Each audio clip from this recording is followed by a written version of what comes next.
All right, guys, so Wowgo just released 2 new skateboards on their website. You got the Pioneer 4, which is the hub-driven skateboard. Then you got the X4, which is the belt version. Now, there's a $50 difference between both of them. The video that you clicked on, we're gonna be reviewing the Pioneer 4, which is the hub version, and we're gonna get into it and unbox it right now. But if you guys wanna see the X4, I will have that on my channel also, and I'll link it down in the description.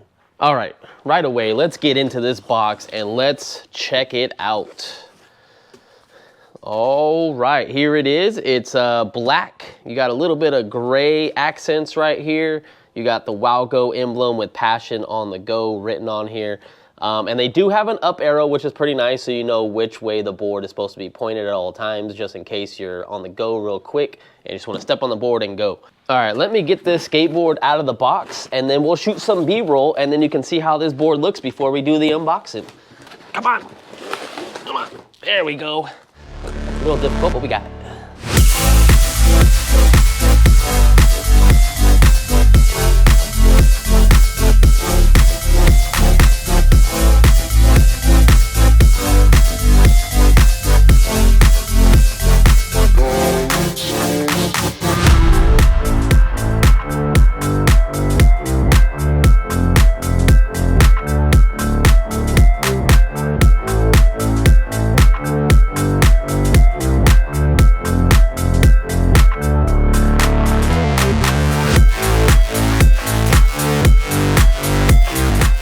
So now that you have seen how the skateboard looks, let's get into the unboxing of the actual skateboard and what you get.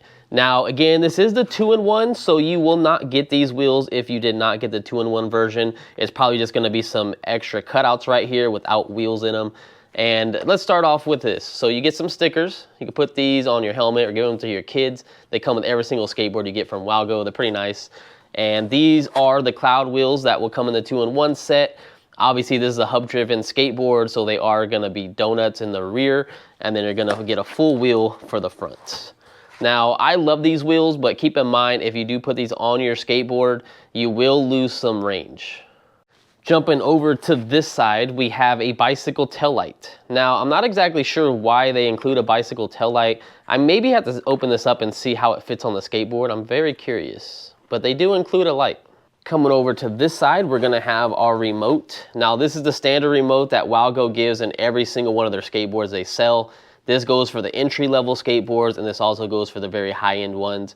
Some people might like that, some people might not, but I like the fact that they just keep it the same so it's very familiar to use. Right next to your remote, you're gonna have your T-tool, which you're always gonna need this if you wanna swap out wheels or you're gonna tighten them or anything like that. And also you can use this to tighten your trucks. They do have some extra bolts in here too, which is very nice just in case you lose anything on your ride while riding the skateboard for a long period of time. You shouldn't have that problem, but it is nice that they include them just in case for emergencies.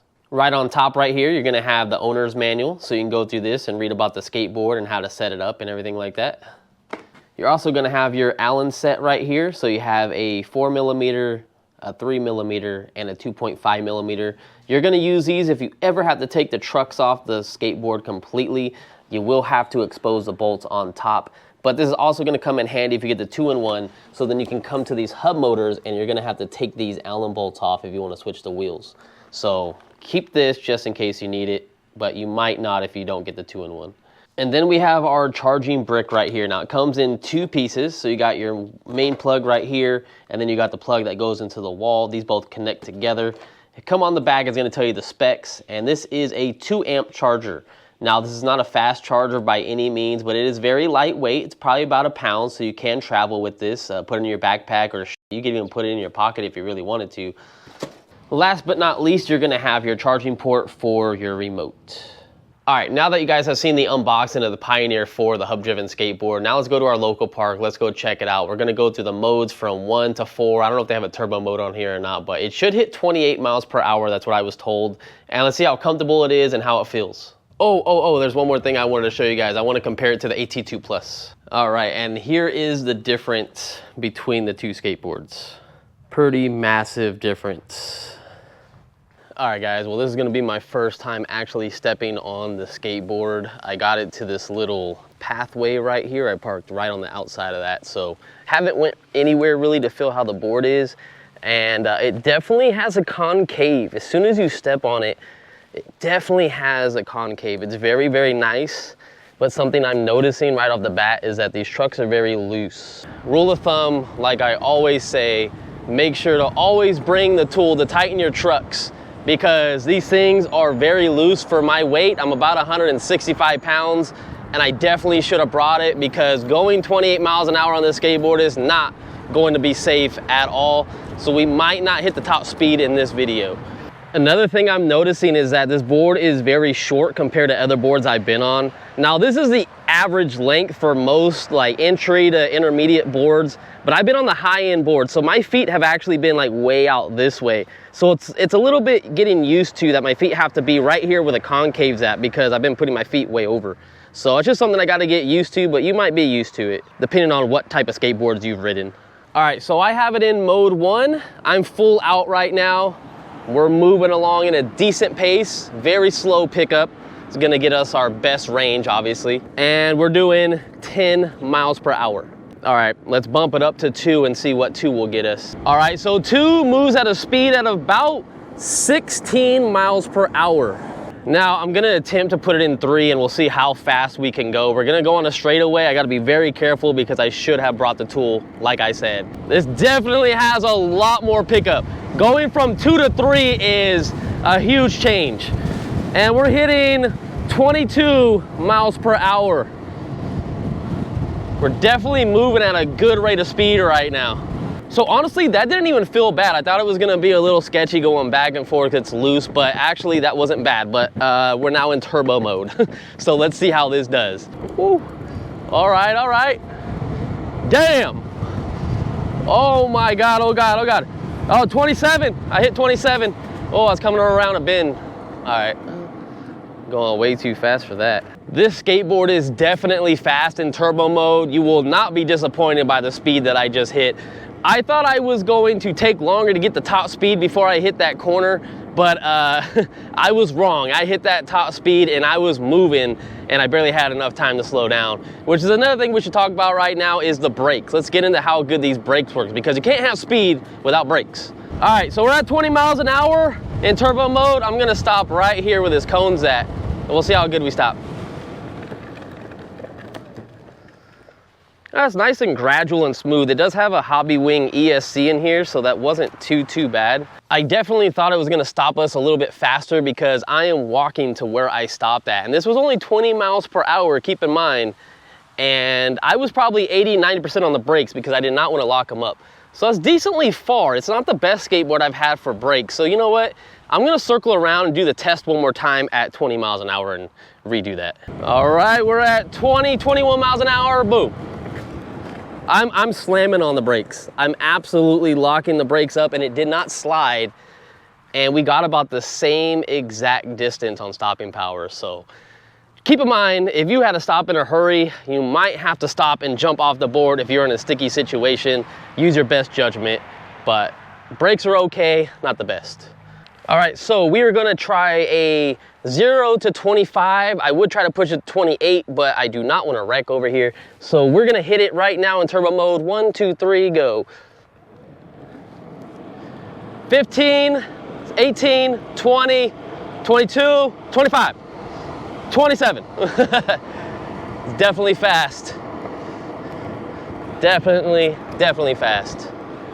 Now, I feel like this power is good enough for anybody, but if you want a little bit more power and you like this form factor, you can get the X4. Oh, let me duck. The X4 is a lot more powerful than this thing. The only thing is with the X4, you're not gonna get as good as range. This Pioneer 4 will give you about 21.7 miles of range, I believe, which is crazy good. That's actually up there in range. So you can't complain about that whatsoever, but if you want more like torque and acceleration, all that stuff, then go with the X4. Just expect to lose a little bit of range. You'll probably get about 18 with the X4. Real quick before we get into the skateboard, I wanted to give a shout out to XNITO, the company brand that sent me this helmet. Now these helmets are expensive. I want to get right into it right away, and I want to justify the price a little bit. They are 150 bucks. I will have a discount code in the description to save you guys some money, which it comes out to about $135. But The fact is, it's made for us. It's made for people that ride electric skateboards, electric bikes, electric one wheels, whatever you ride, it's basically made to withstand a 28 mile per hour impact, which is very cool. They also added some integrated lights to the front and to the back, so you should be able to be seen at night. Now, I did try this helmet at night, and I will say that these lights in the front don't necessarily light up the road. They're not really made to see everything on the road. So you definitely want to get some dedicated lights on your skateboard if you really want to be safe and seen. But these lights are definitely going to help traffic see you so you don't get ran over at night. It has 3 different modes, and the easiest way, you charge it from the back right here, and you just hit this button to turn it on and off. But it has 3 modes that it runs through. So the first mode was the flashing mode, this is the solid mode, and then this is the strobing effect mode. And the front does not change. The front will always be solid. And then to turn it off, you have to actually run through these modes every single time to turn it off. But other than that, very comfortable. I love the helmet. I'm gonna be riding this from now on. Now back to the video. All right, let's start on the bottom of the skateboard. Now, we already mentioned it, but this has a 345 watt-hour battery. But I didn't tell you that this board is using 21700 cells, unlike a lot of the other Wowgo skateboards that they have selling right now. This uses the better quality cells. Your charging port will be right here in the front. Very nice access, and it shouldn't get any water in there with a nice silicone plug. You also have a gasket around all these enclosures, so water should not be able to get in here whatsoever, so you shouldn't have to worry about that. This is where you turn the skateboard on, and then also right here, which is a cool feature, they have heat dissipation fins right here. It's kind of nice. And just for reference, so you know, the battery pack is gonna be in the front underneath the skateboard, and then your ESC is gonna be in the rear. It is gonna be a Hobbywing ESC. It's the version 5.0 of the 9043. So coming to the back of the skateboard, looking at these hub motors, you're gonna get 2 Hobbywing motors. They're gonna be 680 watts each, and they're gonna be 5230 motors. They're very, very nice and smooth acceleration, and obviously very smooth braking like we saw. It is not rough whatsoever. And then also we have your bushings right here. I think it's a nice touch that they're like an orangish red, and they are 95A. But I will say, if you are over 150 pounds, you might want to tighten these down a little bit if you receive your skateboard, because it will be slightly loose. Now the skateboard is $749.99, and if you want the belt version, you're looking at $799. That is for the 2-in-1, so that's gonna give you some extra wheels and stuff to work with. But it is up there in price, but it is a fantastic skateboard. It's a good all-around skateboard, I think. It's not too fast, but it's fast enough. It doesn't have that much torque, but it has just enough torque. And the range is exceptional. Like, it's not 30 miles of range, but it's also not like 14 or 15 miles of range. It's kind of right in the middle. So I think it's a very good average skateboard out in the market right now. And the standard wheels that come on this skateboard are 90 by 62, and they are 78A, and they are very soft. I can actually bend these in. I think that's why this skateboard feels so comfortable while riding. Another reason why this skateboard is also comfortable is you do have some foam grip tape. Now, it's not super thick foam grip tape like some other skateboards I've been on, but you know what? I appreciate any type of foam grip tape that companies are putting on here, because that definitely helps absorb some stuff in your feet. Very, very appreciated. All right, like with every other skateboard, I like to show the flex of the deck. Now, I don't think there's a lot of flex in this deck, but I will say it does have some. It's definitely nice while I roll away. Okay, I'm back. I know I'm gonna roll away again, but see, you can see the flex of it. I actually hit the bottom of it, so maybe it has just enough flex to get you by without scraping too much, because I was obviously trying to flex it as much as possible. Oh, duck. All right, so now let's go do some flyby footage so you guys can hear how the skateboard sounds if you were to be in a neighborhood or be on a trail with people walking around, to see how noisy it is. I'll tell you right now, it isn't loud at all, but we'll do the test anyway.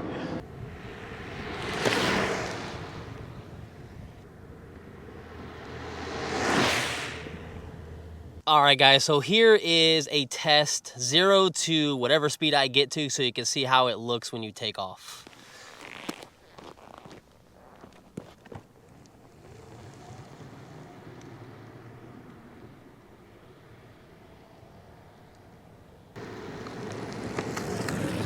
I tried to stop, but nope. I thought I was gonna stop before I hit the camera, but no, I definitely passed it. All right, guys, so overall, let's head back to a bench so we can sit and talk to you guys, and we'll go over the conclusion of this skateboard.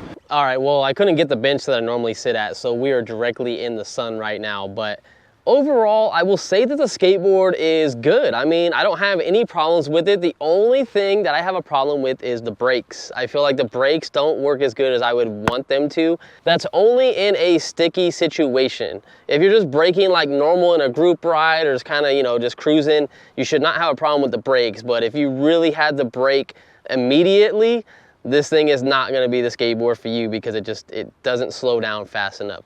But the speed is there. Definitely has enough torque. It pretty much feels like riding an AT2 Plus, just without the premium feel. It goes just as fast almost. This does cap out at 28 miles per hour, but for the most part, most people don't ride anything over 25 miles an hour on an electric skateboard because it's pretty dangerous, but it is what it is, and I do feel like this is a great skateboard for the range if you're trying to go pretty far and you don't have to worry about being the only person in the group ride that can't make it the distance because your skateboard only does like 14 or 15 miles per hour. Now, if you guys have rode the Wowgo 3, this is definitely an upgrade from that. This is basically what this board is made for. It's an upgrade from that. So you would love this skateboard, definitely worth the purchase, I think. But for me, I would say I would get the belt version. The reason why I'd get the belt version, because I don't really need all that range, and I feel like you can change your gear ratio and your tires a lot easier with different wheel sizes, whatever you want to go with compared to this skateboard. But yeah, guys, that's pretty much it. I wasn't doing a range test on this because I have went 6.5 miles so far, 6.5 miles. I haven't lost a battery bar yet. So I'm not gonna be out here riding around for an hour just to try to kill the battery. I'd probably just try to kill it as fast as I possibly could, and that wouldn't be like a real range test. That would just be a top speed test on how the range would be. So I'm not gonna do that, but this definitely gets good range, I can tell you that. And that's pretty much gonna wrap it up, folks. If you guys wanna save some money on one of these skateboards, you guys can use my discount code. Link will be in the description. And we will see you guys in the next one. And if you guys want to see the belt version, make sure to go to my channel right now because that one is also live. And that's probably going to be my favorite over this one, other than the range. So see you guys later. Peace out. True MVPs. Well, what do you know? I was just about to put the skateboard back and notice that we went down 1 battery bar after riding another half a mile. So we got 7 miles and 1 battery bar down. Pretty good.